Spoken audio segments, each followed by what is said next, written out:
मनकापुर में रहने वाले मोहन प्रसाद के परिवार में कोई भी नहीं था। न माँ बाप, न पत्नी और न ही बच्चे। ले देकर अगर कोई था तो उनका प्रिय घोड़ा नील रतन। मोहन प्रसाद के जीवन में भगवान का भागवत भजन और अपने प्रिय नील रतन की सेवा करने का काम था। एक दिन मोहन प्रसाद नील रतन की मालिश कर रहे थे। तभी गांव का एक युवक वहां से होकर गुजर रहा था। अरे मोहन काका, कुछ भी कहो, आपका ये घोड़ा है बड़ा सुंदर और उतना ही बलवान भी। मैंने कई शहरों की यात्रा की है, लेकिन आज तक आपके घोड़े के जोड़ का कोई दूसरा घोड़ा नहीं देखा। हाँ। नील रतन की तारीफ सुनकर मोहन प्रसाद ऐसे खुश हो रहे थे जैसे कि एक पिता अपने पुत्र की तारीफ सुनकर होता है। सही कह रहे हो तुम, मेरे नील रतन का कोई जोड़ हो भी नहीं सकता। ये इकलौता ही सब पर भारी है।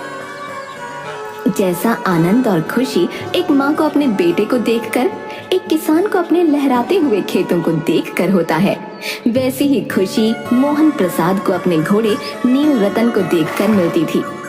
मोहन प्रसाद नील रतन से, चलो बेटा नील रतन, तुम्हारी मालिश हो गई है। अब मैं तुम्हें स्नान करा देता हूँ और उसके बाद तुम भोजन करके थोड़ा विश्राम कर लो। तुम्हें वैसे भी मालिश और स्नान के बाद अच्छी नींद आती है। वैसे मोहन काका, कुछ भी कहो, आपका और आपके घोड़े का प्रेम बड़ा ही अनोखा है। जैसा सच्चा प्रेम आप अपने इस घोड़े को करते हैं, वैसा तो मैंने सिर्फ एक माँ का अपने पुत्र के प्रति देखा है। ये मेरा घोड़ा नहीं है, ये तो मेरा सब कुछ है। इसके सिवा मेरा इस दुनिया में और है ही कौन।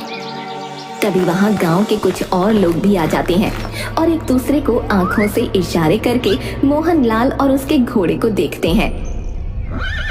मोहन लाल, कुछ भी कहो, ये तो सच है कि तुम्हारा इस घोड़े के प्रति जो प्रेम है वो हमने आज तक किसी का किसी जानवर के प्रति नहीं देखा है। हाँ, ये जानवर नहीं है। मैंने तुम सबको कितनी बार समझाया है कि ये मेरा पुत्र है और इसका नाम नील रतन है। तुम सब बार बार इसे जानवर या घोड़ा कहकर मुझे दुख देते हो भाई। क्षमा करिए मोहन प्रसाद जी, हमारा वो मतलब नहीं था। हम जानते हैं कि आप अपने घोड़े मतलब अपने नील रतन से बहुत प्रेम करते हैं, परंतु कुछ भी हो, है तो ये घोड़ा ही ना। ठीक है, अब हो गई ना तुम सबकी बातें, तो अपने अपने काम पर जाओ और मुझे भी अपना काम करने दो। मोहन काका, आप नाराज मत होइए, इन्हें तो मस्खरी करने की आदत है। आपके मन में जो प्रेम नील रतन के लिए है वो तो सच में ही अनमोल है। आपने तो नील रतन के लिए विवाह भी नहीं किया। कौन भला इतनी बड़ी कुर्बानी देता है। मोहन प्रसाद पहले व्यक्ति की बात सुनकर मन ही मन प्रफुल्लित होता हुआ कहता है, ठीक है ठीक है, अब मुझे नील रतन को स्नान करा के भोजन करना है। गांव के लोगों की बात से परेशान होकर एक दिन मोहन प्रसाद, बस बहुत हो गया, रोज रोज इन गांव वालों की बातें अब नहीं सुन सकता मैं। ये घर छोड़कर गांव के बाहर वाले मंदिर में रहना शुरू कर देता हूँ। उधर से तो लोगों का आना जाना भी कम है, ना कोई आएगा जाएगा और ना ही मुझे किसी की बातें सुनाई पड़ेंगी। आराम से भगवान का भजन कीर्तन करूंगा और अपने नील रतन की देखभाल करूंगा। उसे किसी चीज का मोह नहीं था सिवाय नील रतन के, पर नील रतन से बिछड़ने की वेदना उनके लिए असह्य थी। जब कभी कोई नील रतन से बिछड़ने की बात कह देता तो मोहन प्रसाद बोलते, अब मैं इसके बिना नहीं रह सकूंगा। वो उसकी चाल पर लट्टू थे, कहते, ऐसे चलता है जैसे मोर घनघटा को देखकर नाच रहा हो। आहा। गांव के लोग इस प्रेम को देखकर चकित थे। कभी कभी कनखियों से इशारे भी करते थे, परंतु मोहन प्रसाद को इसकी परवाह न थी। जब तक संध्या समय नील रतन पर चढ़कर 8-10 मील का चक्कर नहीं लगा लेते, उन्हें नींद नहीं आती। दूसरी तरफ उस इलाके में प्रसिद्ध डाकू खड़क सिंह के ठिकाने पर खड़क सिंह के कानों तक भी नील रतन की कीर्ति पहुंची। नील रतन की तारीफ सुनकर मेरा हृदय उसे देखने के लिए व्याकुल हो रहा है। अब मुझसे और बर्दाश्त नहीं होता। मैंने सोच लिया है कि मैं उस अद्भुत घोड़े को देखने अवश्य जाऊंगा। एक दिन दोपहर के समय मोहन प्रसाद के पास पहुंचा। नमस्कार मोहन प्रसाद। खड़ग सिंह नमस्कार करके बैठ गया। खड़ग सिंह, क्या हाल है? अब आपकी दया है। कहो, इधर कैसे आ गए? नील रतन की चाह खींच लाई। विचित्र जानवर है, देखोगे तो प्रसन्न हो जाओगे। मैंने भी बड़ी प्रशंसा सुनी है।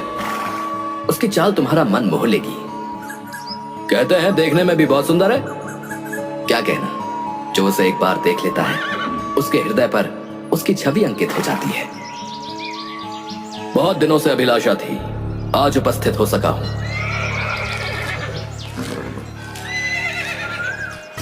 मोहन प्रसाद और खड़ग सिंह दोनों अस्तबल में पहुंचे।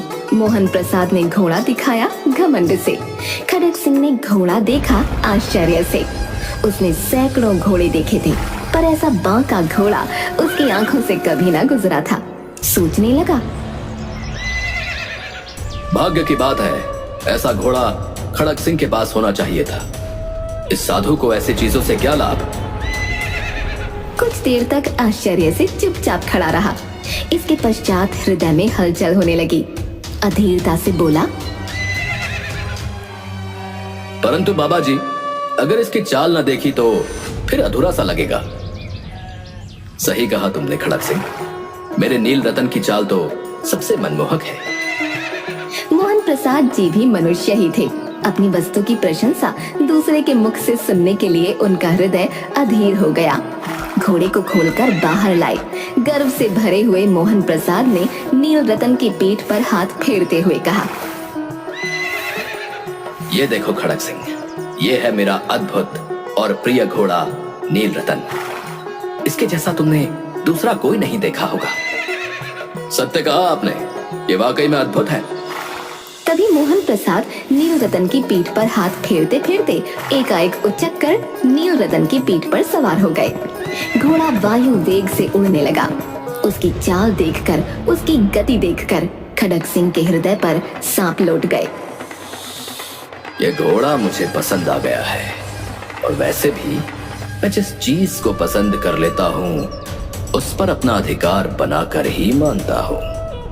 ये घोड़ा इस बाबा के पास अच्छा नहीं लगता, ये तो मेरे पास होना चाहिए, मेरे जैसे बलशाली के पास। वो डाकू था, उसे जो वस्तु पसंद आ जाए उस पर वो अपना अधिकार समझता था। उसके पास बाहुबल था और आदमी भी। जाते जाते उसने कहा, बाबा जी, मैं ये घोड़ा आपके पास न रहने दूंगा। मोहन प्रसाद डर गया। अब उसे रात को नींद न आती थी। सारी रात अस्तबल की रखवाली में काटने लगा। उसे हर समय खड़ग सिंह का भय लगा रहता। पर कई मास बीत गए, पर खड़ग सिंह न आया। मोहन प्रसाद कुछ लापरवाह हो गया और इस बात को एक बुरा सपना समझने लगा। एक दिन संध्या के समय हमेशा की तरह मोहन प्रसाद नील रतन की सवारी कर रहा था और प्रसन्न भाव से खुद से बातें किए जा रहा था।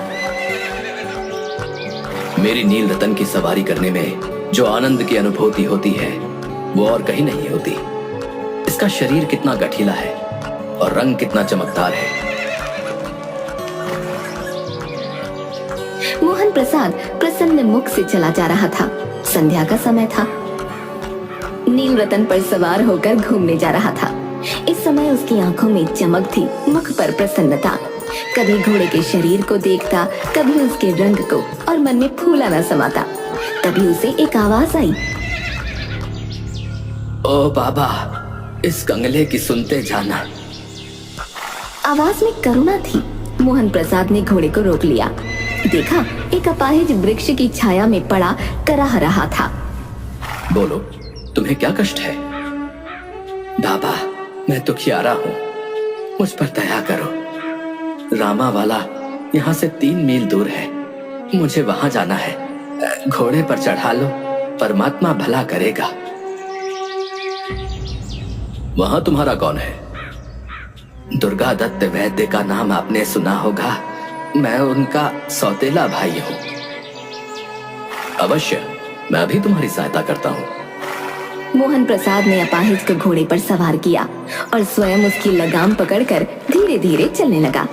तभी उसे एक झटका सा लगा और लगाम हाथ से छूट गई। उसके आश्चर्य का ठिकाना न रहा जब उसने देखा कि अपाहिज घोड़े की पीठ पर तन कर बैठ गया है और घोड़े को दौड़ाए लिए जा रहा है। मोहन प्रसाद के मुख से भय की चीख निकल गई। वो अपाहिज डाकू खड़क सिंह था। जरा ठहर जाओ बाबा जी, ये घोड़ा अब न दूंगा, परंतु एक बात सुनते जाओ। खड़क सिंह ठहर गया। मोहन प्रसाद ने निकट जाकर उसकी ओर ऐसी आंखों से देखा जैसे बकरा कसाई की ओर देखता है और कहा, ये घोड़ा तुम्हारा हो चुका है।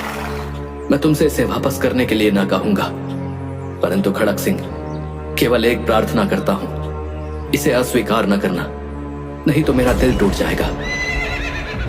बाबा जी आज्ञा कीजिए, मैं आपका दास हूं, केवल ये घोड़ा ना दूंगा।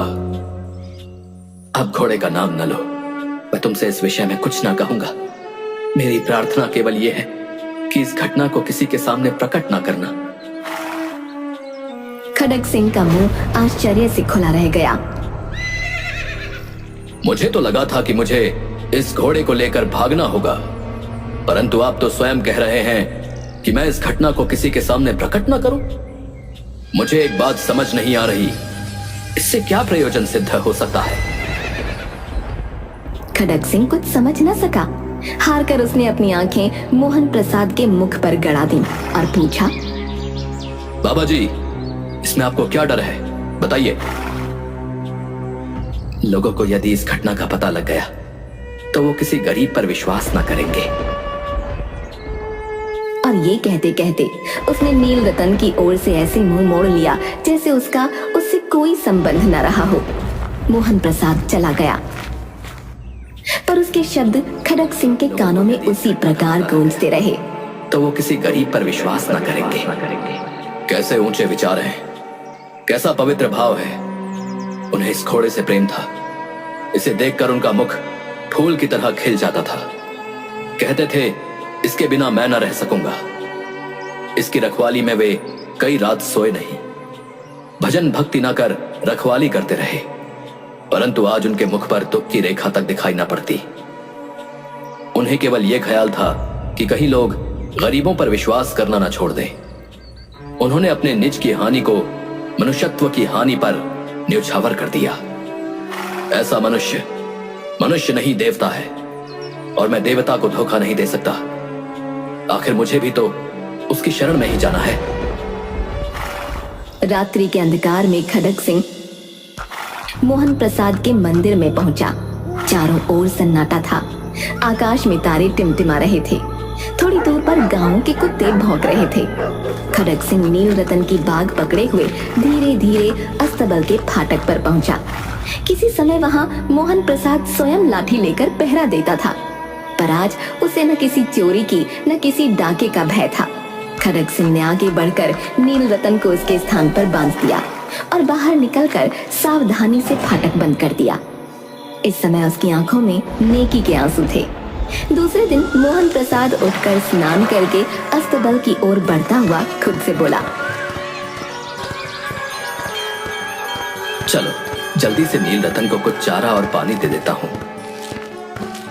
अचानक उसके तेजी से बढ़ते हुए कदम वहीं पर रुक गए। अरे, नील रतन तो अब मेरे पास है ही नहीं। मैं कैसे भूल गया। मेरा बेटा। मोहन प्रसाद दौड़ता हुआ नील रतन के पास पहुंचा और उसके गले से लिपटकर इस तरह रोने लगा जैसे बिछड़ा हुआ पिता बहुत समय के पश्चात अपने पुत्र से मिलकर रोता है। बार बार उसकी पीठ पर हाथ फेरता, बार बार उसके मुंह पर थपकियां देता और कहता, अब कोई गरीबों की सहायता से मुंह न मोड़ेगा।